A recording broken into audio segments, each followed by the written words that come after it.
weekend. Welcome in. This is Musings from the Mountains. Today is a special edition. No football practice. Not going to talk about West Virginia football. Not going to talk about West Virginia basketball. What we are going to talk about is West Virginia recruiting. A topic that is near and dear to me. Not so much Patrick, but he's getting there.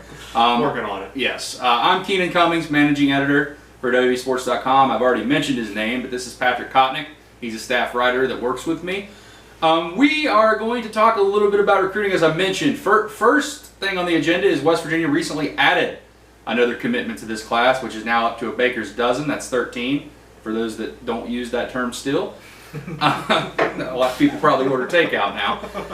I think that the thing that's important about this commitment for West Virginia is don't pay attention to where he's currently rated. Charles Finley is a guy that was a really, really high priority for West Virginia. Versatile tight end, really raised his stock over the course of the summer. Was probably one of the more impressive players in 7-on-7 passing camps and various camps at different stops he made. Got some attention from schools like Penn State, Georgia, had Power 5 offers from Pittsburgh, West Virginia, of course, Boston College, Rutgers, and some others. Grew about 2 inches, added more weight to his frame, and ran well at pretty much all these camps. He's a mismatch. He's the type of guy you get the ball to in the middle of the field. Used to be a wide receiver, has transitioned into more of a tight end, and that's going to be what rivals evaluators and other people look at when it comes to what his ranking is going to be this fall. I think he's a candidate to definitely watch for a bump. Credit to Travis Trickett here. He established a relationship, kind of made him the guy that he wanted in the class, sold him on it. He made a few visits to campus, and West Virginia was able to land their guy at tight end. Definitely.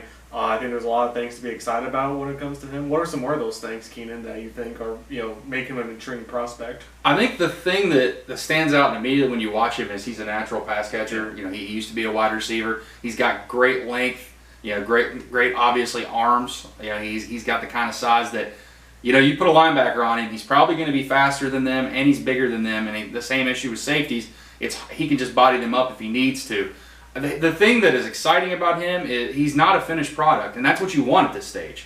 That's not a bad thing when it comes to college football recruiting.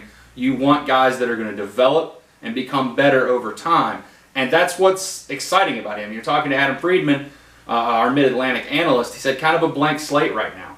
He's going to add more weight to his frame. He's going to fill out more, and by the time he gets in college a year or two down the road, this could be a pretty exciting prospect for West Virginia, especially with what they want to do with the tight end. They want to move him around, play him in the slot, play him in the backfield. He's going to have to get better as a blocker. That's natural when you're a pass catcher, but some of the God-given ability he has is exactly what the coaches have talked about trying to find there. They wanted one tight end in this class, and they hit it in a big way. Brings West Virginia to 13, as I mentioned. Class is coming together nicely. Still got some more needs. They got to get some running backs. They probably 1 or 2. I would say 2, but definitely 1. They're going to have to get probably another offensive lineman, maybe another wide receiver. A lot of defensive linemen are still going to be on the board. They got to get probably 3 or 4 more of those. Some cornerbacks and some safeties, and probably a linebacker or 2 inside guy. I don't think they're going to take any outside guys in this class, but things are coming together for West Virginia. They have gotten a lot of guys that they targeted. So you're feeling pretty good about where the class stands right now. It's far from complete. You're not going to judge it off what you see right now.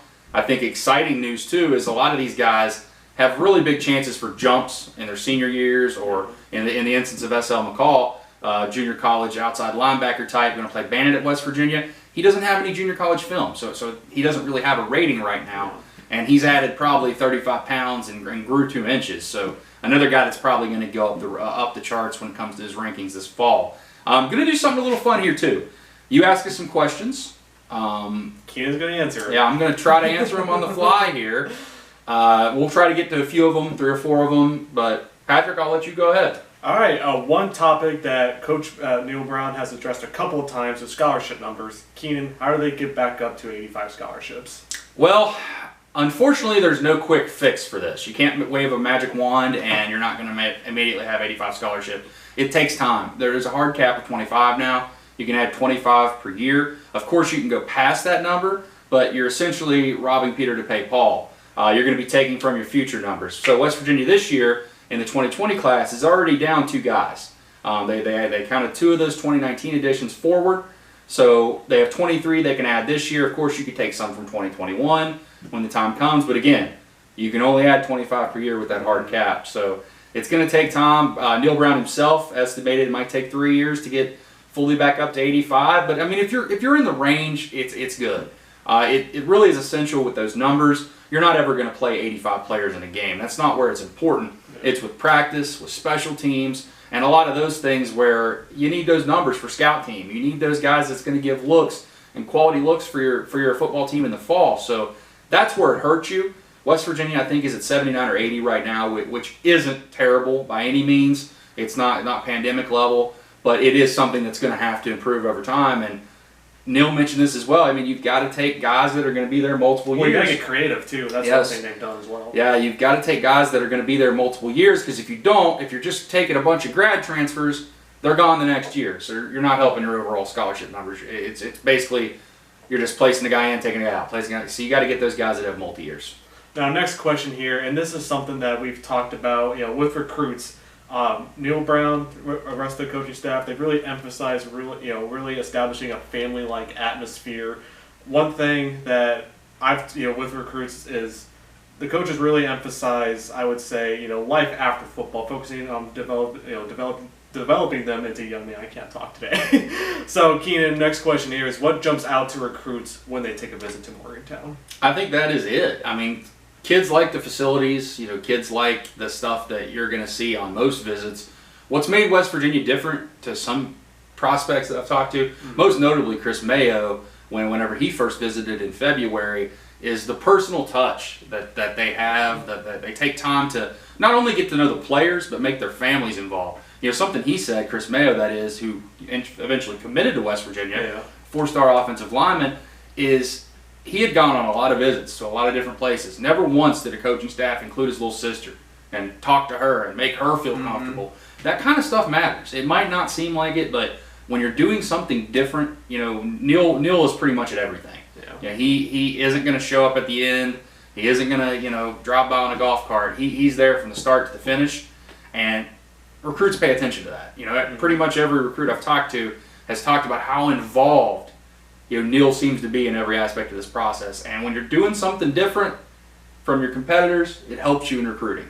Remember that. And when we see it on the field, too, not just, he doesn't just work with one position group. He's not just working with quarterbacks. He's not just working with running backs. He makes his presence known all over the field at every position. I think that's really important as well. I do. Now, I know some of you guys follow the 2020 Hot Board on the Blue Lot, but Keenan, guys who you think could be close to committing here soon? Well, I think the obvious one, I don't know if obvious is the right word, but the one everyone's talking about is Lamy Constant, the running back from New York. He has said himself on social media that he is close to deciding. If he does decide, I think that would obviously bode well for West Virginia. He's visited. He has other 3 finalists. I don't believe he has. He has a great relationship with Chad Scott. That was forged pretty much right after he took the job. He took a visit to West Virginia in March. Really changed things for him. He didn't know a lot about the program. He knew a lot about the past, didn't know a lot about what's going on right now. So that's really kind of put West Virginia right at the forefront of his recruitment. And he's a guy that even other commitments right now are targeting. Garrett Green, the quarterback commitment, has recruited him hard. Some other guys. So I think that's the one that everyone's circling. I don't have a specific date. I don't know when that could happen. Could happen, 2 days from now. Could happen 2 months from now. But I think West Virginia likes where it's at. They recruited him hard, and that's a 4-star guy you add to the class if you're able to add it. 13 guys in the 2020 class right now. Half the class is full as of now. Keenan, does West Virginia have a chance to break the top 35 rankings in recruiting? I think so. Yeah, I absolutely do. I always say, and if you've ever watched me in these situations talk about this on other podcasts or on the message board at WVSports.com, I always say a top 30 class for West Virginia is a good class. If you get top 35, top 30 class, that's a good class. And right now, I think they're, like I said, it's incomplete.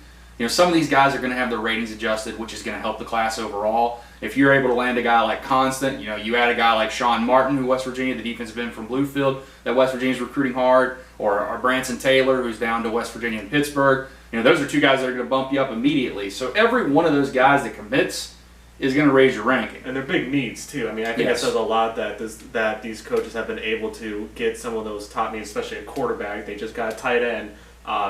Like I said, they can get Constant. They can get a couple other guys. I think that says a lot about how they've been able to address some of those needs this early on in the process. Anytime you're landing guys that are in your first wave of offers, guys that you prioritize, it's a good thing for recruiting. Yeah. And West Virginia's doing that in some positions. I think the real judge of, you can really start to judge this group starting with the 2021 class because they'll give them a full year to really hit the ground recruiting. Now, you got to remember, a lot of people think of recruiting as a year cycle. It's done years in advance. Years. The groundwork for these things are happening a long time in advance, and they were starting behind the 8 ball a little bit when they came in January. Obviously, they've made up for that. They've landed some high-quality prospects. So it'll be interesting to see how things do close. I think they do have to hit on their top guys. But if they do, I think that a top 30 ranking really isn't that far-fetched, even with the late start. Agreed. But yeah, I hope you enjoyed this. Next time we talk with you, which will be Tuesday, should be some exciting news. We'll have a report from the scrimmage after talking to Neil Brown. Might have some news on depth chart and some other things. I do recommend, subscribe if you haven't already. We're going to continue to bring this video podcast to you. You'll have random ones like this sometimes where we're not necessarily talking about practice, but we'll talk about recruiting. We'll talk about hoops recruiting. We'll talk about hoops. We'll talk about whatever you really want to talk about. Might even do some Q&As. Ask some questions. Yeah, ask some questions. Anytime you see us post this on the website or on Twitter or Facebook, feel free. We'll try to include it. A kind of a you ask for it type deal. I do want to remind you that our promo is still going. Sign up for an annual subscription. That's $75. We're going to give you $25 off the cost. So you're paying $75. We're going to give you 3 extra months. That's 15 months for $75. And we're going to give you a gift card for $75 to go get you some gear. We all need new gear. Everyone. We all need new gear. But thanks again. I hope you enjoyed this. And we'll be talking to you soon. This is another edition of Musings from the Mountains.